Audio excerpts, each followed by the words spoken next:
قرآن و سنت کی جو تعلیمات ہے وہ ہمیں بھی نصیب ہو۔ تو نبی پاک علیہ الصلوۃ والسلام نے فیصلہ فرمایا اجتمعنا فی یوم قضا و قضا فی مکان قضا و قضا۔ اللہ کے محبوب علیہ السلام نے فرمایا تم فلاں جگہ پہ فلاں دن فلاں کے گھر میں اکٹھی ہو جانا، تو جو مجھے میرے رب نے سکھایا ہے میں تمہیں وہ سکھایا کروں گا۔ تو یہ اللہ کے محبوب علیہ الصلوۃ والسلام خواتین کی تعلیم میں بھی دلچسپی لیتے تھے۔ اپنی خواتین کو بھی حضور علیہ الصلوۃ والسلام یہ خصوصی طور پر اہتمام فرماتے تھے، اور قرآن پاک کی یہی آیت ہیں کہ اے اللہ کے محبوب تمہارے پاس اذا جاءک المؤمنات، جب مسلمان عورتیں حاضر ہوں، یبایعنک کہ آپ سے بیعت کریں، تو وہ بیعت اس بات پر ہوتی تھی کہ اللہ یشرکن باللہ شیئا، کہ ہم اللہ کے ساتھ شرک نہیں کریں گی، ولا یسرکن، اور چوری نہ کریں گی۔ زمانہ جاہلیت میں عورتیں بھی چوری کرتی تھیں، تو ولا یزنین، اور بدکاری نہیں کریں گی، ولا یقتلن اولادہن، اور اپنی اولاد کو قتل نہیں کریں گی، ولا یاتین ببہتان، اور بہتان نہیں لگائیں گی، ولا یعصینک فی معروف، اور کسی نیک کام میں پیارے محبوب علیہ الصلوۃ والسلام کی نافرمانی نہیں کریں گی۔ تو اس پر محدثین نے فرمایا کہ حضور علیہ الصلوۃ والسلام کی عادت مبارکہ تھی کہ خواتین سے بھی بیعت لیتے، اور ان سے یہ جو قرآن پاک نے بیان فرمائی ہیں ان پر بیعت ہوتی، اور اس کے ساتھ ساتھ اللہ کے پاک محبوب علیہ الصلوۃ والسلام یہ بھی بیعت لیتے تھے معروف کی جو بیعت ہوتی تھی، ولا یعصینک فی معروف، نیکی کے کسی کام میں بھی حضور کی مخالفت اور نافرمانی نہیں کریں گی۔ فرماتے ہیں ہوا اللہ یخمشن وجہا، وہ یہ تھی کہ مرتے وقت چہرہ نہیں نوچیں گی۔ کوئی بندہ مر جاتا ہے تو جس طرح خواتین چہرہ نوچتی ہیں، سوگ کرتی ہیں، ولا یشفقن جیبا، اور اپنا گریبان نہیں پھاڑیں گی۔ جب کوئی بندہ مر جاتا ہے تو خواتین تماچے مارتی ہیں، گریبان پھاڑتی ہیں، چہرہ پیٹتی ہیں، بالوں کو بکھیرتی ہیں، بین کرتی ہیں۔ ولا یدعون ویلا، بین نہیں کریں گی، چلائیں گی نہیں۔ بین کیا ہوتا ہے؟ میت کی خوبیاں بیان کر کے رونا، میت کے اوصاف بیان کر کے رونا، یہ بین کہلاتا ہے۔ اس کی بھی ممانعت کی گئی ہے۔ ویسے رونے پر کوئی پابندی نہیں ہے، لیکن چونکہ یہ کام خصوصی طور پر عورتیں کرتی ہیں۔ اور ولا یحدثن الرجال الا ذا محرم، اور حضور سے اس بات کی بیعت ہوتی تھی کہ کسی غیر محرم سے گفتگو نہیں کریں گی، غیر محرم سے لذت والی گفتگو۔ ضرورت کی گفتگو تو ہو سکتی ہے، کوئی عورت دکان پہ جاتی ہے سودا لینے کے لیے، لیکن جو گناہوں بھری گفتگو ہوتی ہے اور جو بندے کو گناہوں تک لے جاتی ہے وہ گفتگو نہیں کریں گی۔ تو ہمارے معاشرے میں رواج ہے جب جہیز کا سامان تیار کیا جاتا ہے تو بچی کے لیے قرآن بھی لیا جاتا ہے، اور بچی کو رخصت کے وقت قرآن کے سائے میں رخصت کیا جاتا ہے۔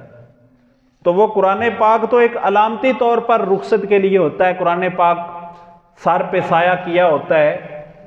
اصل بچی کو قرآن کی تعلیمات میں رخصت کرنا چاہیے، اس کی تربیت جس سانچے میں کرنی چاہیے وہ ہے قرآن اور اللہ کے محبوب علیہ السلام کی سیرت۔ تو قرآن پاک پڑھایا ہو، قرآن پاک سکھایا ہو، قرآن پاک سمجھایا ہو، اور نبی پاک صلی اللہ تعالیٰ علیہ وسلم کی سیرت سمجھائی ہو، امہات المومنین کی سیرت سے وہ بچی آگاہ ہو، آشنا ہو، پھر وہ بچی رخصت ہوگی تو بے شک قرآن کا سایہ نہ بھی ہوگا، قرآن اس کی رگ رگ کے اندر ڈھلا ہوگا، قرآن اس کے خون میں گردش کر رہا ہوگا، قرآن اس کی سانسوں میں بس چکا ہوگا، قرآن اس کی تربیت، وہ اس کی طبیعت کا حصہ بن چکی ہوگی۔ تو پھر وہ بچی جب قرآن کی تربیت پا کر جس گھر میں جائے گی تو اس گھر کو نور علی نور کرے گی، اس گھر میں برکت پیدا ہوگی۔ اس واسطے یہ قرآن پاک کی آیت پاک اگر صحیح معنوں میں عمل ہو جائے، اب دیکھیں آج ایک ماحول ہے، انٹرنیٹ کا ماحول ہے، چیٹنگ کا ماحول ہے، فیس بک کا ماحول ہے، ٹویٹر کا ماحول ہے، واٹس ایپ کا ماحول ہے، انسٹاگرام کا ماحول ہے، اور ایک طرف اللہ کا قرآن ہے، اللہ کے پیارے حبیب علیہ السلام کا فرمان ہے، وَلَا يَعْصِينَكَ فِي مَعْرُوفٍ، کہ اے محبوب کسی نیکی کے کام میں تمہاری نافرمانی نہیں کریں گے۔ اور یقین جانے بندے کا اختیار اسی وقت ختم ہو جاتا ہے جب بندہ کلمہ پڑھ لیتا ہے نا، تو کلمہ پڑھ کے بندے کا اپنا اختیار نہیں رہتا۔ کلمہ پڑھ کے بندہ بک گیا ہے حضور کے آگے، اب اس کا ایگریمنٹ رسول اللہ سے ہو چکا ہے، اب رسول اللہ صلی اللہ تعالی علیہ وسلم کی مرضی کے مطابق اس نے دیکھنا ہے، حضور کی مرضی کے مطابق بولنا ہے۔ اللہ کے محبوب ایسا تو نہیں ہے کہ ہماری زبان کے رسول ہیں، ہماری آنکھوں کے بھی رسول ہیں، ہماری کانوں کے بھی رسول ہیں، ہمارے جسم کے بھی رسول ہیں، ہاتھوں کے بھی رسول ہیں، پاؤں کے بھی رسول ہیں، سر کے بالوں سے لے کر پاؤں کے ناخنوں تک جسم کا ایک ایک رواں حضور کا غلام ہونا چاہیے، اور زبان وہی بولے جو رسول اللہ کو پسند ہو، آنکھیں وہی دیکھیں جو رسول اللہ کو پسند ہو، کان وہی سنیں جو رسول اللہ کو پسند ہو، پاؤں اس طرف چل کے جائیں جس پہ رسول اللہ کی چاہت ہو،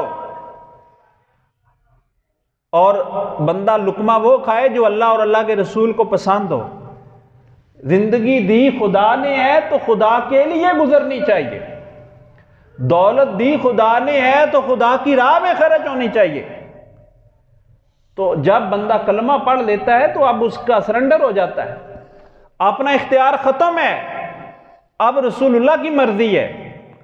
لیکن آپ دیکھ لیں ہماری شادیاں، ہمارے بیاہ، ہماری رسومات، اچھا بھلا مذہبی بندہ ہوتا ہے کہتا ہے جی خوشی دا موقع ہے، بچیاں دے اگے مجبور ہیں کیا کریے، اور جو بے پردگی ہوتی ہے، جو بے حیائی ہوتی ہے، میں بارہ دفعہ کہتا ہوں، ویسے ہم نے بیٹھک بنائی ہوئی ہے، ڈرائنگ روم بنایا ہوا ہے، مہمان کو بیٹھک میں بٹھاتے ہیں، جی ہماری بچیاں بہو بیٹی پردے والی، ہم غیر محرموں کے سامنے اپنی دھی بیٹیوں کو نہیں سامنے لاتے، تو پھر شادی پر وہ ہم اپنے ہاتھوں سے ان کے ہاتھوں میں گلاب کی پتیاں دے کر اور ان کو استقبال کے لیے مہندی مائیوں پر غیر محرم لڑکوں کے سامنے گفتگو کرنا، اور پرائے مردوں کے سامنے وہ مووی میکر اور جو بھی ہو، یہ سارے گناہ کے کام ہیں۔ اور کس طرح لوگوں کی عقل گوارا کر لیتی ہے، کس طرح لوگوں کی طبیعت گوارا کر لیتی ہے، سال کے 364 دن اپنی بہو بیٹیوں سے غیر محرم مردوں کا پردہ کرانا ہے، مہمان کو بیٹھک میں بٹھانا ہے، لیکن جب شادی کا موقع آنا ہے تو اپنے ہاتھوں سے تیار کر کے اپنی بہو بیٹیوں کو پرائے مردوں کے سامنے لے جانا ہے۔ تو اس وقت عقل کدھر چلی جاتی ہے؟ اور نمازوں کا خیال کس کو ہوتا ہے؟ اچھا بھلا تہجد گزار بندہ بھی شادیوں والے دن اپنی نمازیں ضائع کرتا ہے، تو کیا اس کا یہ مطلب ہے کہ رسول اللہ صلی اللہ تعالی علیہ وسلم ہمارے شادی والے دن خوشیوں والے رسول نہیں ہیں، ہمارے غموں کے رسول ہیں، یا زندگی کے دیگر معاملات کے رسول ہیں؟ اور یہی تو سیکولرزم ہے۔ سیکولر بندہ اس وقت ہو جاتا ہے جب اپنے کسی بھی عمل سے مذہب کو نکال دیتا ہے، تو ہماری شادیوں سے مذہب نکل گیا ہے، علامتی طور پر برائے نام کا مذہب باقی رہ گیا ہے۔ اور کئی دفعہ تو بڑی ہنسی آتی ہے، جی چپ کرو جی دعا ہو رہی ہے، وہ دعا جس طرح کی ہو رہی ہے شادی حال میں، لوگ ہنسی کے فوارے ابھر رہے ہیں، مذاق تمسخر جگتیں مار رہے ہیں، لوگ غیبتیں کر رہے ہیں، جی مذاق، یار یہ دعا یہ بھی نہ ہی کیا کرو اہتمام، کیوں دعا کا مذاق اڑاتے ہو، کیوں اللہ تعالیٰ کے پاکیزہ کلمات کی توہین کرتے ہو؟ باقی سارے گناہ ہو رہے ہیں، اب نیکی کا ایک کام ہی رہ گیا، بس جی یہ دعا ہو رہی ہے بس۔ تو یہ کیا مذاق ہے؟ اور پھر جناب وہ قرآن پاک، باقی ساری بدعتیں ہونی ہیں، سارے گناہ ہونے ہیں، بے حیائی ہونی ہے، شیطان ننگا ناچتا ہے، اور اللہ تعالیٰ کی نافرمانیاں ساری رج کے ہوتی ہیں۔ پھر اس کے بعد جی بچی کو قرآن کے سائے تلے رخصت کرو، قرآن پاک کا مذاق ساری شادی میں اڑایا گیا، مہندی مائیوں، منگنی سے لے کر مہندی مائیوں تک اور شادی و برات والے دن تک، اور پھر اب جب قرآن پاک کو جی علامتی طور پر قرآن پاک کے سائے تلے رخصت کرو، تو یہ تو قرآن پاک کا مذاق ہے، اور پھر برکت کہاں سے آئے گی زندگی میں؟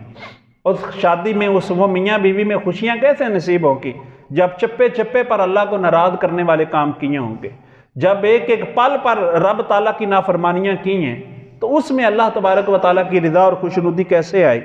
اس واسطے یہ مومن شتر بے مہار نہیں ہے، ایسا نہیں ہے کہ بے لگام ہو گیا جی اب شادی پر جس طرح دھما چوکڑی مچانی ہے مچا لے، نہیں، بلکہ مومن ایک باؤنڈڈ ہے، اس کی ایک لیمیٹیشن ہے، اس کی ایک حد ہے، اپنی حد کو کراس نہیں کرنی چاہیے۔ اور حد کیا ہے؟ اللہ تعالیٰ کی حدود ہیں۔ اللہ تعالیٰ نے ہم پہ غیر محرم عورتوں کو دیکھنے پہ پابندی لگائی ہے، ہم نگاہوں کو بے لگام نہ چھوڑ دیں۔ اور میں معذرت سے عرض کروں گا، خواتین بے پردہ عورت کو میلاد کا جلوس دیکھنا بھی جائز نہیں ہے، اور یہ میلاد کے جلوس پہ بھی جو گل پاشی ہوتی ہے، چاہے علماء پہ کریں یا بزرگوں پہ کریں، یہ خواتین کے لیے جائز نہیں ہے، نافرمانی ہے اللہ تعالیٰ کی۔ سرکار دو عالم نور مجسم شفیع معظم صلی اللہ تعالیٰ علیہ وسلم درس دے رہے ہیں، ارشاد فرمایا لیس منا من لطم الخدود وشق الجیوب ودعا بدعوی الجاہلیہ، فرمایا وہ عورت میری امت ہی نہیں ہے جو مشکل وقت آئے تو اپنا گریبان پھاڑے اور اپنے کپڑے پھاڑے، رخساروں پہ تماچے مارے اور جاہلیت والے کام کرے۔ فرمایا لیس منا دعا بدعوی الجاہلیہ، اور جاہلیت والے کام کرے۔ سرکار دو عالم نور مجسم شفیع معظم صلی اللہ تعالیٰ علیہ وسلم نے جب یہ فرمایا، ایک صحابی ہیں ان کا نام ہے ام خلاد، ایسا اثر ہوا حضور علیہ السلام کی تعلیم کا، جنگ کا موقع ہے، غزوہ احد ہے، حضرت ام خلاد حضور کی بارگاہ میں حاضر ہوئیں اور پردہ کیا ہوا ہے۔ کسی نے آ کر کہا، صحابی نے کہا کہ تیرا بھائی فوت ہو گیا آج، تو انہوں نے اپنا پردے میں رہی، صبر کیا، ضبط کیا، بڑا دکھ ہویا کہ میرا بھائی فوت ہو گیا ہے۔ پھر کسی دوسرے صحابی نے کہا کہ تیرا شوہر بھی فوت ہو گیا ہے، تیرا شوہر بھی شہید ہو گیا ہے، تو انہوں نے پھر بھی صبر کیا اور ضبط کا بندھن نہیں ٹوٹا، ان کی شرم و حیا نہیں گئی، حالانکہ ابھی جاہلیت رخصت نہیں ہوئی تھی، ابھی نیا نیا اسلام آیا ہے، لیکن اللہ کے محبوب کی تعلیم دیکھیں، فرمایا لیس منا، وہ ہم میں سے نہیں، ہماری امت میں نہیں ہے، اور انہوں نے حضور کے فرمان کو اس طرح اپنے دل میں بسایا، ایسا عمل کر کے دکھایا۔ پھر کسی اور صحابی نے کہا کہ تیرا بیٹا بھی شہید ہو گیا ہے، تو صنف نازک ہو، عورت کا دل ویسے ہی تھوڑا ہوتا ہے، تو تیر لگا دل میں، ہوش اڑ جاتے، لیکن وہ صبر کا اتنا کوہ ہمالہ ثابت ہوئی۔ صحابہ نے پوچھا تیرا بھائی فوت ہو گیا، تیرا بیٹا فوت ہو گیا، تیرا شوہر فوت ہو گیا، اور تو اتنے صبر میں ہے؟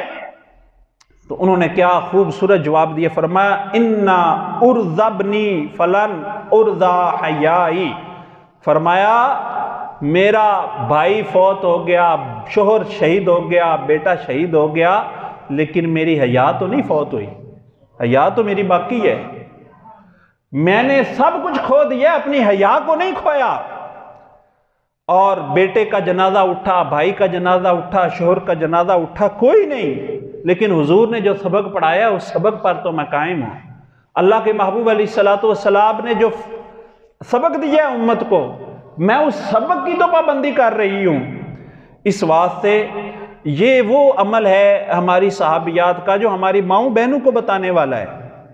آج کہا جاتا ہے جی آپ گھر کے بندے ہیں، معذرت کے ساتھ قاری صاحب سے بھی غیر محرم عورت کا پردہ ہے، ایک بڑھیا ہے، بوڑھی خاتون ہے، تو اس کے لیے فقہا نے کہا کہ ٹھیک ہے اس کے ساتھ پردہ کی پابندی نہ بھی ہو، ویسے بندہ مل سکتا ہے، لیکن جو جوان ہے اور اس کے غیر محرم چاہے چچا زاد ہے، پھوپھی زاد ہے، خالہ زاد ہے، ان بھائی بہنوں کا آپس میں پردہ ہے، شریعت کا حکم ہے، میں کوئی اپنے گھر سے نہیں بیان کر رہا، اللہ اور اللہ کے رسول کا حکم بنا رہا ہوں۔ ایک صحابی نے عرض کی یا رسول اللہ کیا بھابھی اور دیور کا بھی پردہ ہے؟ تو اللہ کے محبوب علیہ السلام نے فرمایا دیور تو موت ہے بھابھی کے لیے، یہ حدیث پاک کے الفاظ ہیں،